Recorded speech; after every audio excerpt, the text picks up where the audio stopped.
Hello, everyone, and welcome to today's Mirror of Intimacy webinar. I'm Dr. Alexandra Katehakis, and today is Monday, October 17th. The topic we're going to discuss today is understanding, even though that's not the actual entry in today's Mirror of Intimacy, but understanding is a topic we haven't talked about before. So I thought it would be a good topic, especially for this October month. I'm not big into astrology and don't know that much about it, but what I had heard is that we all know that Venus rules this time of year, this October month, and Venus is responsible or partial to listening. And when we listen, we can really be understanding. So the stars have aligned with this topic today. But I also want to talk about a few things before we start, as usual. I want to remind you to type your questions into the Q&A box, and I'll answer those as we go along, and to remind you to try to keep them relevant to the topic at hand. And also for you to leave us your book reviews or comments on Amazon for Mirror of Intimacy. Recently, I noticed some of you have posted, even 2 words or a sentence about why you like the book or what it does for you or how you've shared it. And we really, really appreciate that kind of support because it helps readers or people that are looking to maybe buy the book or gift the book to better understand what it's about and why it would be a good purchase for them. And of course, if you're watching on YouTube, don't forget to subscribe to our YouTube channel by clicking the blue subscribe button below. And that way you won't ever miss a post. And you can also keep up with what we're doing by following me on Instagram at Alex Katehakis or at Center for Healthy Sex. Okay, so you'll see that there are plenty of resources in the chat box already. The quote for today is from Wayne Dyer, and he writes, "The fact that you are willing to say, 'I do not understand,' and it's fine, is the greatest understanding you could exhibit." The fact that you are willing to say, "I do not understand," and it's fine, meaning it's okay that I don't understand. I don't have shame that I don't understand. I don't feel like I'm stupid because I don't understand. I am not going to position myself as somebody who's a know-it-all, who says, "Oh, I understand everything or know everything." That vulnerability, excuse me, that simple vulnerability is the greatest understanding you could exhibit. It's saying, "I'm listening, I'm here to be in collaboration with you and to figure this out." So think about being misunderstood and how that creates a lot of frustration, how it can also create shame or anger that we've all felt at one time or another. And just what that does, just how frustrating being misunderstood can be and how angering it can be. And also how it brings up a feeling of real powerlessness, which can lead to anger or even rage.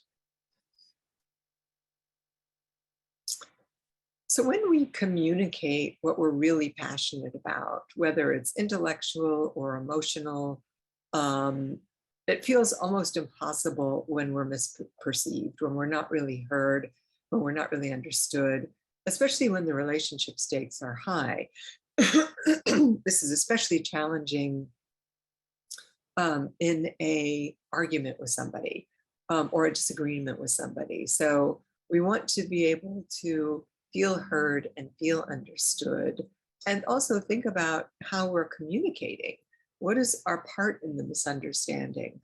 How we use our words is so incredibly important.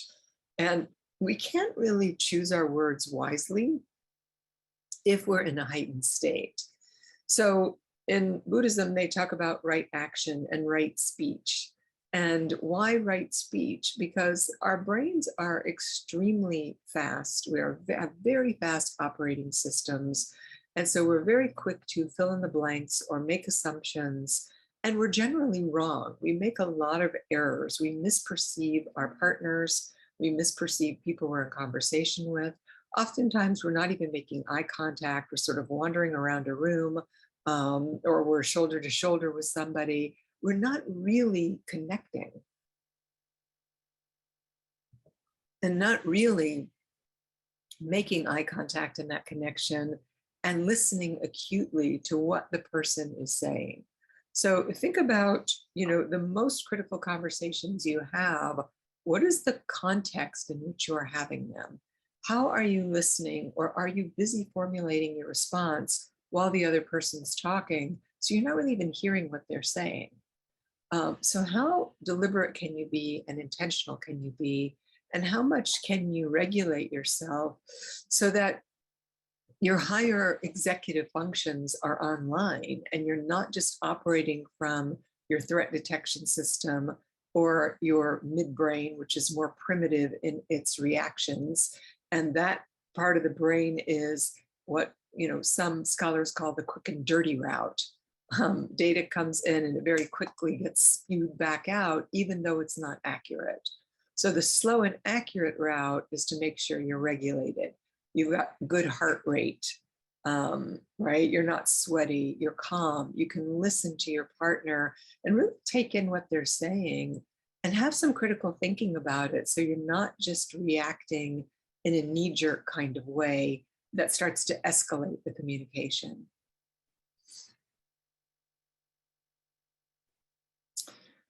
And this is what happens when arguments ensue. Arguments ensue when we aren't paying attention, when others make incorrect inferences, as I said, about our intended message, or they operate on assumptions, or we operate on assumptions before we've even completed our thought. And this is one of the ways that we, as Stan Tatkin says, automate each other, especially in long-term relationships. We automate each other by saying, I already know what he's thinking. I already know what he's going to say. And that is a closed down way of being in a relationship, as opposed to, I don't know who this person is today. Who is this person I've been living with for 20 years? Let me sit down and listen for nuances and see if there's something new I can glean from here, or better understand this person with compassion and kindness.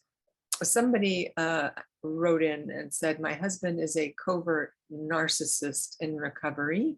I want desperately to be heard by him. Am I fantasizing to believe there is a way to be heard by him without being reactionary?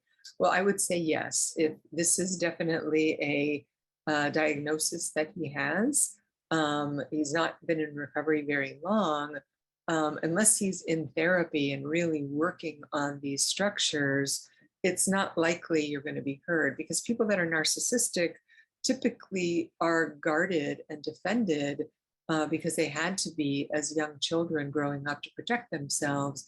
So they usually take the stand that they already know everything because they're defending against shame. So unless both of you are doing a lot of work, it's going to take a while to be able to have constructive conversations. And of course, 16 months into recovery is a good time to be in couples therapy as well. So as a listener, we can, perpetrate on our partners, our friends, in the same way and create the same pain if we are interrupting, if we ignore the other person's perspective, if we are staring at the wall behind them, or we start to drift or space out. Listening is an incredible skill, and it's something that gets honed over time. It's something that therapists are acutely good at because we practice it day in and day out, over and over for years on end. Talking is much easier than listening. Listening requires a whole world internally of what am I feeling? What am I noticing? What am I noticing in the other person as they're talking? Am I getting agitated? Is my heart breaking? Do I feel sad for this person? Or do I feel like they're lying to me right now? So listening, while it looks passive, is an incredibly active proposition, and one that is required for good communication. So if you want to be understood, you have to be understanding. And if you want someone to listen to you, you have to be a good listener yourself. And as always, this comes back to it's an inside job. That's why the book is called Mirror of Intimacy, because we are always mirroring each other back to ourselves. You know, it's easy to point the finger, to blame and to shame. It's very challenging to ask that question of what is my part in this dynamic? What am I doing to exacerbate the argument right now? How can I back down off the cliff? What do I need to do to take a deep breath, to stop, to apologize immediately, to not grab the moral high ground of self-righteousness, just say I'd rather be right than compassionate or empathic. And that doesn't mean that you don't get to your point or talk about what's important to you. It just means that you're going to table it for now. Maybe you even make a note of it so you can come back to it at a more neutral time. So it doesn't matter whether we're presenting our view or listening to the position of another person. This exercising of our understanding lets us sympathetically grasp and tolerate other people's feelings. And sympathetically meaning caring for and feeling for what that person's going through, but also empathically recognizing that you and I have a universal experience. If I step on your toe, it's going to hurt, just like if you step on my toe, it's going to hurt. So when we can put aside our self-righteousness or our need to be right and recognize our partner's anger or upset as hurt, that they're in pain, that somebody hurt them a long time ago, and that they just want to be heard and listened to in the same way that we do, then we can start to have a different kind of conversation.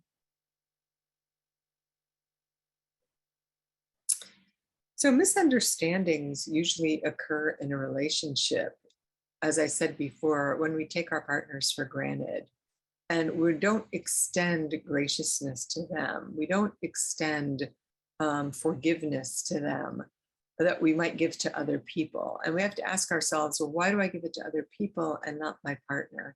And oftentimes it's because we give it to other people because we're not banking resentments, or because we don't have the same desire to be right, or we don't want them to win anything or get one over on us. People can feel like if they stay in that position, they're in a position of power, a position of a power over somebody, for example. And instead of recognizing that that is not power at all, that's more domination. And what does it take to actually forgive your partner? What do you need for that forgiveness? And how well are you communicating that forgiveness to your partner? So Nelson writes, I'm not good at active listening due to a defense mechanism I've adopted through developmental trauma. I'm even taking ADD medication to help with focus to be a better listener, but I'm learning now it's more related to my trauma versus a lack of attention. With that in mind, do you have any suggestions on learning to be an understanding listener? Well, Nelson, I really think this is a bit of a mindfulness practice. You may recognize that you get flooded after, say, 5 minutes of listening.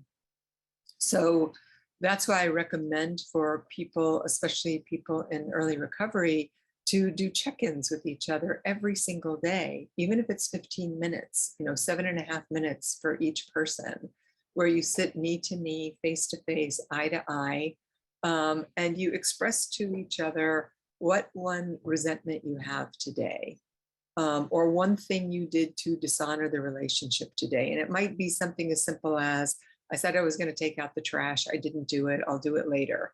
So it's a simple thing. Or I need to get something off my chest about the way you talked to our daughter today. I didn't like that. I wish you had done this instead or talk to me first. And the person listening just has to listen. They don't get to answer or debate the resentment or the item that was dishonoring. And then after that, the next thing you do is state one appreciation you have for your partner. And after you do that, you state your resentment and your appreciation, then the next person speaks. And so your job is simply to speak and to use your words carefully to talk about your own experience, and then to listen. You are a listener, you're holding space, you're receiving what your partner said and taking that in. And so learning to listen in bite-sized pieces so that you don't get flooded or overwhelmed is the beginning of a listening practice.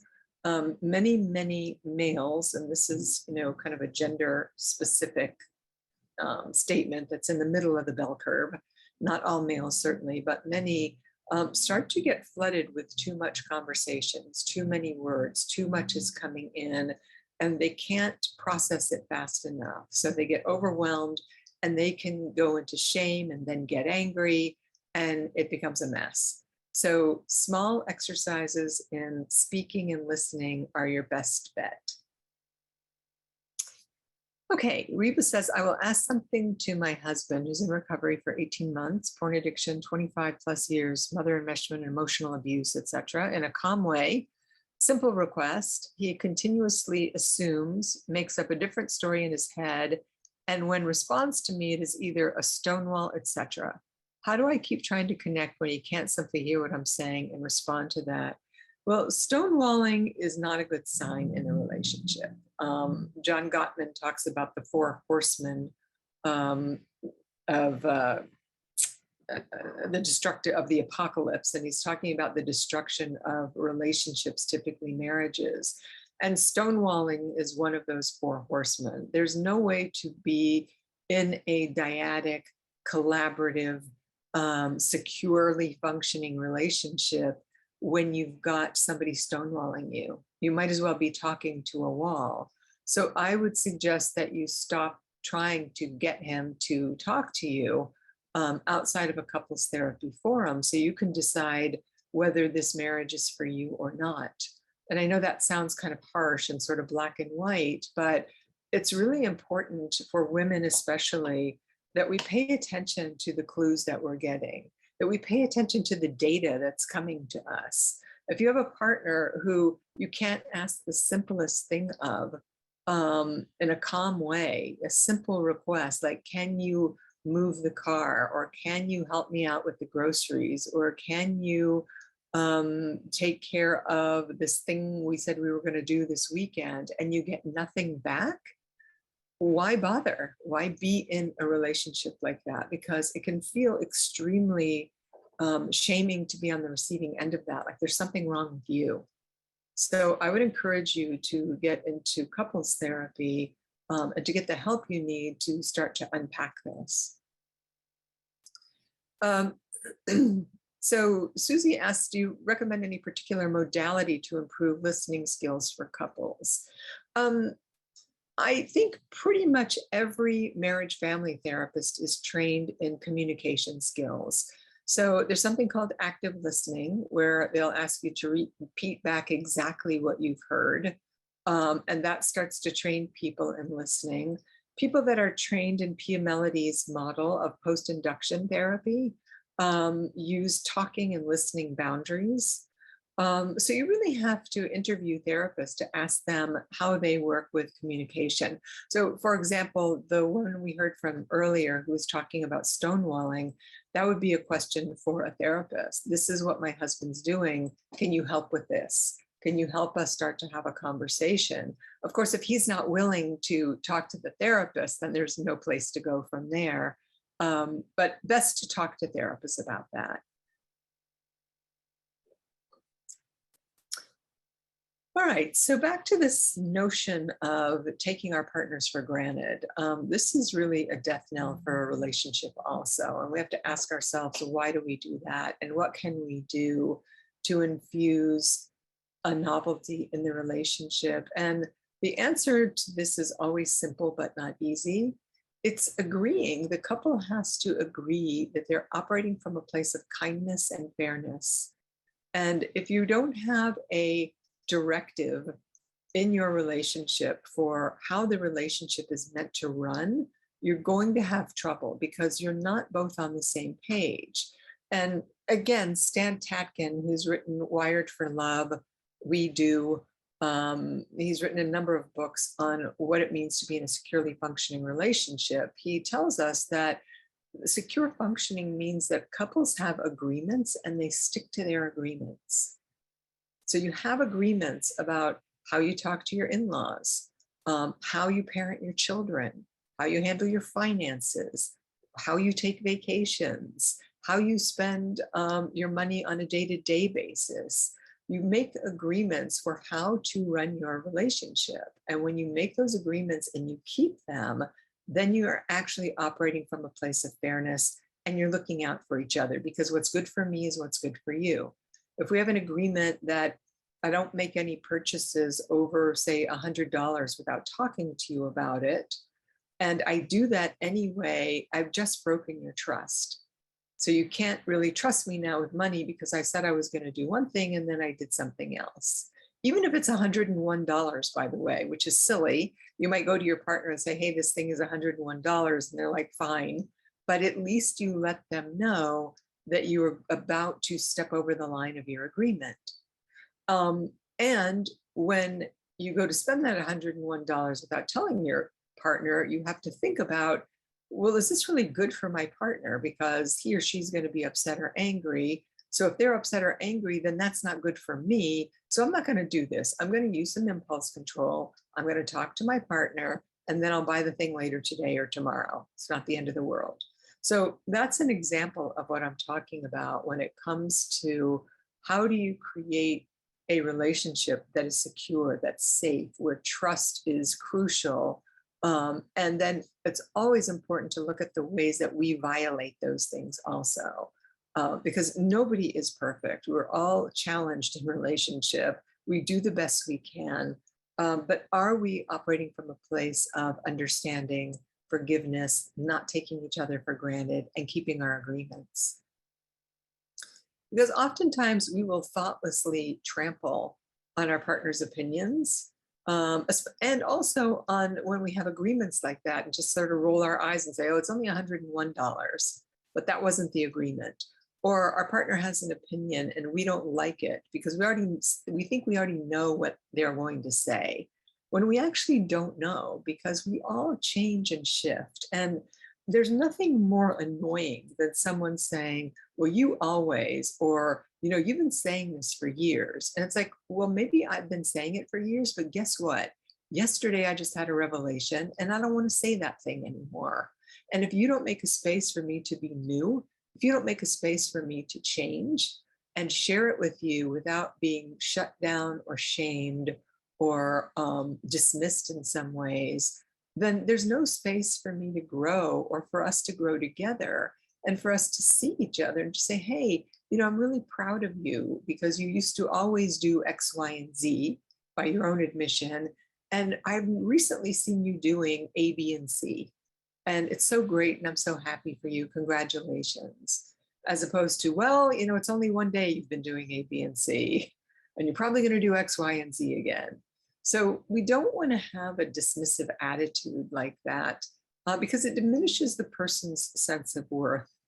And it makes them lose respect for us.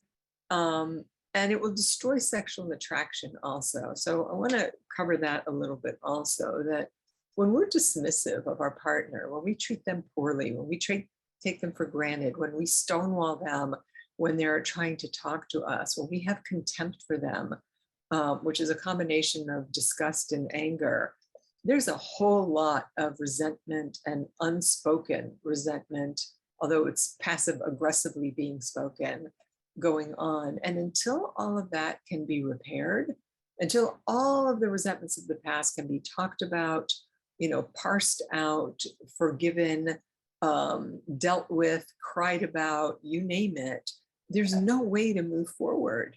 You're just trying to reach each other and there's a pile of rubble between the two of you.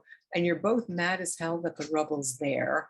And you want to blame each other and you dismiss each other. And then you lose respect for each other. And in the losing of respect for each other, you can't possibly be sexually attracted to someone like that. So keep that in mind. And if you're looking for couples therapy, and you don't know where to find one, you can always call Center for Healthy Sex at 310-843-9902.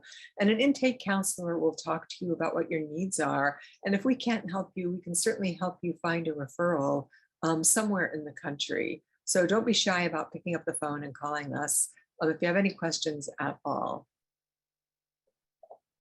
So I would ask you to think about what has you sexually attracted to your partner without talking about their looks.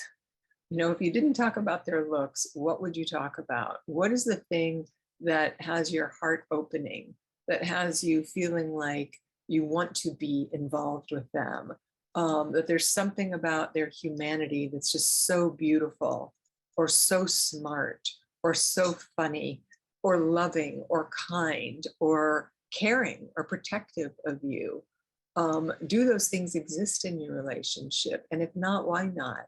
And what are you doing to be more affectionate, more kind, more caring, more loving, etc.? What is your part in the diminishment of what's happening or not happening in your relationship at this time? I'm talking about making an effort here, about what it takes to keep a long-term relationship going. It takes an incredible amount of effort, an effort to focus on your sexuality, your health, your well-being. What are you bringing to your relationship? And when we make that effort, instead, and we make it to comprehend our partner's perception, our partner's point of view, then we can transmit a clear message that they matter deeply, to us. Imagine what would happen if you had a phone call and you found out that your partner was hit by a bus and you will never, ever see them again right now in this moment. So think about, how did you say goodbye? What was the tenor or the tension or the tone between the two of you? What would your life look like without this person? Would it actually matter to you? Would it feel like good riddance? And if you're living with good riddance, then you're lying to yourself about being there. You're there for the wrong reason. And I was thinking the other day how much I wish that people would be honest with themselves about why they're in relationships, so that therapists didn't have to dig through all the rubble. And most of us are good investigators, so we get there. But I thought it would be great if somebody said to somebody, I really don't want to be in this marriage. I love you. I love our family. I don't want to dissemble the family. I really don't want to dissemble our finances. But the truth is, I'm not really sexually attracted to you anymore. And I don't think you're attracted to me. And sometimes we get along and like each other, and sometimes we don't. So what would it be like if we just kept the relationship intact, and we took trips separately? We take turns, one person goes and then the other person goes, and that way we don't have to worry about the house or the dogs, or the kids, if that's the case. And we just, kind of live separately but together, and stop making a farce out of what's going on, and actually talk about the realities of what's going on here and what we want and how we want to configure this relationship. That would make things so much easier if people would just get honest with themselves and then with each other. And then we could really understand each other. And I think the irony of that kind of just abject honesty strips people of their falseness, makes them more vulnerable, and oddly makes them more attractive to each other. So that's something to think about. Where is there deception in your relationship? And how can you be more accurate in your description of what's going on with you, so that you can really be understood and be understanding of your partner?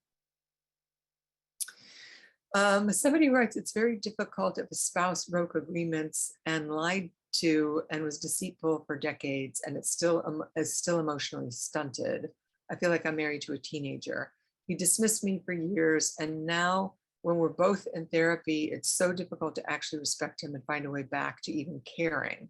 We are platonic. Is there hope if I am having a hard time actually respecting him? Going through betrayal trauma has just devastated our lives.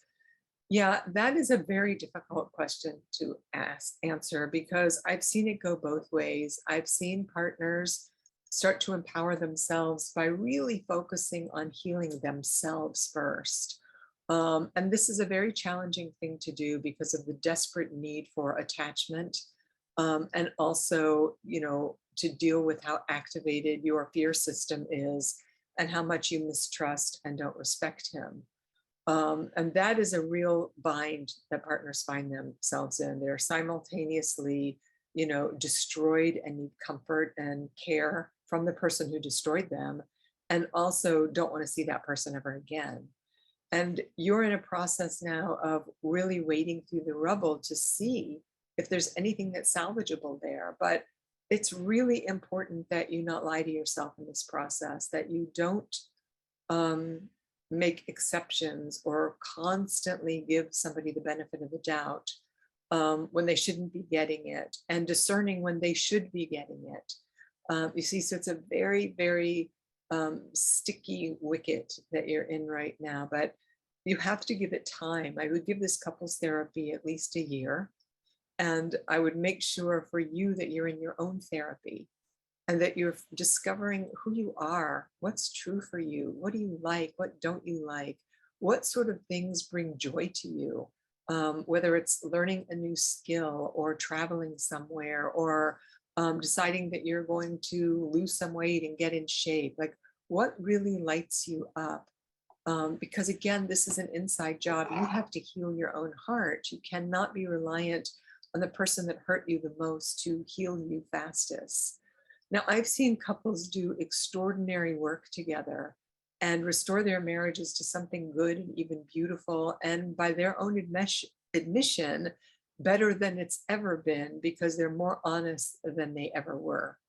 So it's important to hold out hope, but also have a plan, because there's no easy answer to your question. And my heart breaks for you, and I appreciate your tenderness and your vulnerability and bringing like a question like this forward, because I think it's helpful for everybody who might be listening to this, who's going through what you're going through. So good luck with what your process is, and make sure you're taking good care of yourself.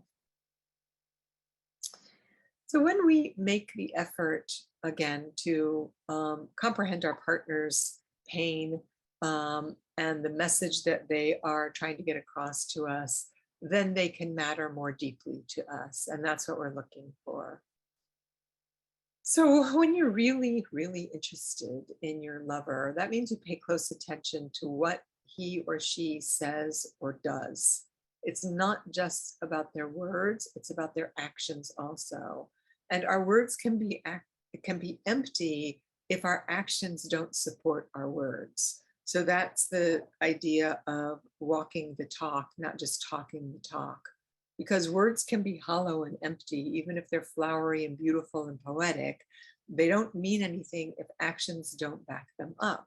And if you really want to be understood, then make sure that your actions are a reflection of the words that you're saying and what you're speaking. And again, the agreements that you're making and keeping. And if you can't make those agreements or can't keep them, then don't make them, right? Do not make agreements you cannot keep. So, for example, when people come into therapy here, especially if they're in recovery from addiction, they are asked to keep agreements, even if it's as simple as, can you read this chapter in this book and do this homework and bring it back next week? And if you can't keep the agreement, don't say that you're going to do it. Just say, I'm too busy at work this week, I can't do it. Like, let's just be honest with each other. And when we stay curious and we ask questions about our partner's points of view and the positions they're taking, you'll gain a deeper understanding of who they are and therefore of your relationship. And, this is a problem in our socio-political landscape right now. We've got this divide where nobody's really curious about the other side. And when you don't have curiosity about the other side, you're done. You're actually done. And that may be the beginning of war, honestly. So when we can really pay attention to what people are saying and listening, we may find that we're actually more in agreement than less in agreement, that we're more closely aligned than we think we are. It's when this divisiveness starts. It's when we start to automate, shut down, take for granted, not get curious, not ask questions, that we start to dissolve our relationships, no matter how big or small they are.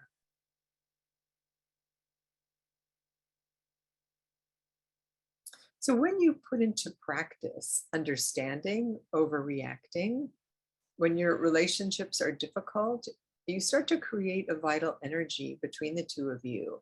And that starts to kindle a different kind of knowing, an implicit knowing, meaning knowing without words, a sense of each other that's accurate, that you still want to check out with each other, but you're much more in synchrony with each other.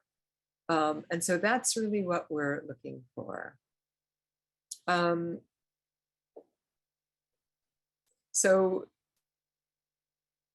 think about that. How do you make understanding a practice? Somebody asked that question earlier, and I was suggesting that listening is a mindfulness practice, and understanding is also a mindfulness practice. If someone says, I don't know, I don't like the shirt you have on. All right, if you said that to me right now, I could get very defensive about that. Or I could ask you questions about what don't you like about it? Is it the color? Is it the fabric? Is it the fact that, it's a heavier shirt than it is cool outdoors? Does it offend your sensibilities? Does it feel like cultural appropriation for your particular culture? Like there could be a million different things about this shirt that is offensive to you that you don't like, that if I understand it, really understand what you don't like about it, I will never wear it in your presence again because it bothers you, or it hurts you, or it offends you, or it sends you into shame. And so I have, a million other shirts I could wear, maybe not a million, but, enough other shirts I could wear in your presence. And if I live with you, then I may just get rid of the shirt altogether, give it to my sister or friend or something like that, or just make sure I don't wear it when you're around. And that's what I'm talking about when I talk about really making understanding a practice, listening, hearing what the person's saying, and then putting it into action, so as to demonstrate that I hear you, that you matter to me, that you matter to me more than this shirt matters to me. A defensive structure would be, well, what's wrong with you? Or you never like shirts with color in them, or you're so old fashioned, or I can't ever get anything right for you, or you haven't bought a new shirt in years. What's wrong with you? Or I spent a lot of money on this shirt. I'm not getting rid of it. So do you hear how, defensive and petty and small-minded that response is versus the response of being curious?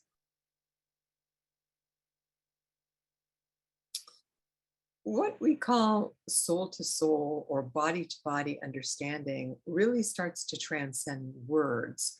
And that's the stuff that chemistry is made of. And it's the kind of chemical bonding you can practice. But you can't really have this soul to soul, body to body understanding, which is really what comes forward in sex and sexuality.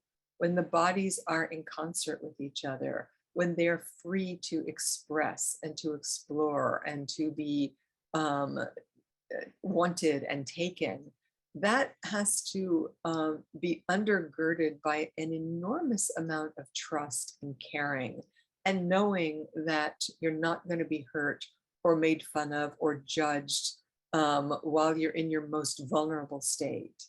And so these day-to-day practices really set the stage for sex and sexuality, because you might be asking, well, why are we talking about communication when this is a book about sex and sexuality? But if you know anything about the book at all, now you know that it's all about what happens with your clothes on and when you're out of the bedroom. It's all about our relationship with ourselves and with each other that starts to create this kind of chemistry, this sort of dance. Playfulness can be on the horizon also. You can't play when you have resentments. Someone's asking a question about the shirt example. What if you really love the shirt and ask the person to accept your style because it's very important to your way to express? Shouldn't the other person cultivate understanding too? To compromise is not being true to self. Well, I wouldn't agree with that last statement at all. I think compromising in a relationship is 100% part of being in a relationship with someone. So yes, I presented a one-sided view of it. If you could talk to your partner and you can convince them in a way that's not hurtful or bullying or dominating, that the shirt is not that bad, and there are times when I really want to wear it and it's important to me, and they can say, okay, well, I can tolerate that on occasion. And when you do wear it, I'm not going to be a jerk about it. I'm not going to make snide comments about it. I'm going to willingly accept and be with you and be proud to be with you, even though you have that shirt on. Then we have come to a compromise. And I think there are tons of compromises and negotiations in relationships. Otherwise, we wouldn't be able to live in one for more than about a week or two, I think. I mean, just think about the ways that you adjust your food, your air conditioning or heating, how many blankets you have on a bed. I mean, the list goes on because we're all so different. So both of us should be in a negotiation, but if one person has an adamant no, and it doesn't take the other person out of their integrity, they're not compromising themselves all the time, then it's a place for negotiation.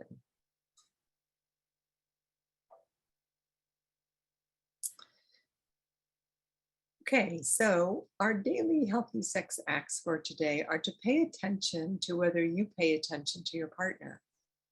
So that goes back to Nelson's question. Pay attention to whether you pay attention to your partner, or when they're talking, it's like the teacher from Charlie Brown. Are you present? Are you judgmental? Do you interrupt or understanding? I'm always amazed when I have conversations with people who actually interrupt when we're talking. When I'm talking, when they're talking, I notice when I interrupt. And I interrupt when my anxiety goes up, when I feel like, okay, I've heard enough and I really want to shut down the conversation, which is really incredibly rude and impatient on my part. So I am not saying that I'm perfect at this by any means. All of these things are aspirational. They're mindfulness practices for us to work on so that we can keep moving towards being better, towards being more in our integrity, towards being more functioning in our relationships. So again, pay attention to whether you pay attention to your partner today. Just do it today or do it this week, and notice how often you might space out or cut them off. And then what's it like for you when you feel misunderstood? And that's a big one for most of us because we weren't seen, heard, or understood as children. And what wounds does it evoke in you? I know what can happen for me. Some people can become combative when they're misunderstood. I tend to just avoid and say, forget about it. And I really mean it. I'm just willing to forgive about it. I'm willing to just give myself up, sometimes more than others. Other times I will fight for whatever the misunderstanding is, depending on what it is. But if it's small, I probably let it go. If the stakes are high, I won't. But the question is, what past wounds does it evoke in you? And do you just react, or have you sorted out the past so that you don't bring it into your present relationship? And sometimes we can react and we know that it's historical, but we're able to dial it back down pretty quickly. And that's the point of being able to apologize. So when you have a rupture in your relationship, when you're reactionary, maybe it's an overreaction to something your partner has said, if you can repair it quickly, if you can apologize and give it some context, I do this, or that I do this because when you start getting angry, all I hear is my father's voice, and then I just shut down and I want to leave. Well, the truth is your father's not here. You're not a child anymore, but your brain is wired in that way. So how can you bring it into the present to keep working with it, to keep healing it? And then I would ask you to ask yourself, who most needs my understanding today? Who most needs my understanding today? It can be anybody. It can be somebody in your office. It can be somebody in your family. But that is a gift that you can give, which goes back to our quote from Wayne Dyer this morning, who says that saying that you don't understand is the best way to exhibit your understanding. And understanding someone is another way to do that. Who most needs my understanding today? My kindness, my empathy, my compassion. And I think that's a really beautiful place to stop our conversation on understanding today. So thank you all for your participation. I want to remind you again to give us a shout out on Amazon for Mirror of Intimacy. Look for us on Twitter, Instagram, Facebook. And of course, you get our daily meditations, and that lets you know what's going on here at Center for Healthy Sex. So for now, I'm Dr. Katehakis, and I look forward to seeing you all next month. Take care and happy Halloween.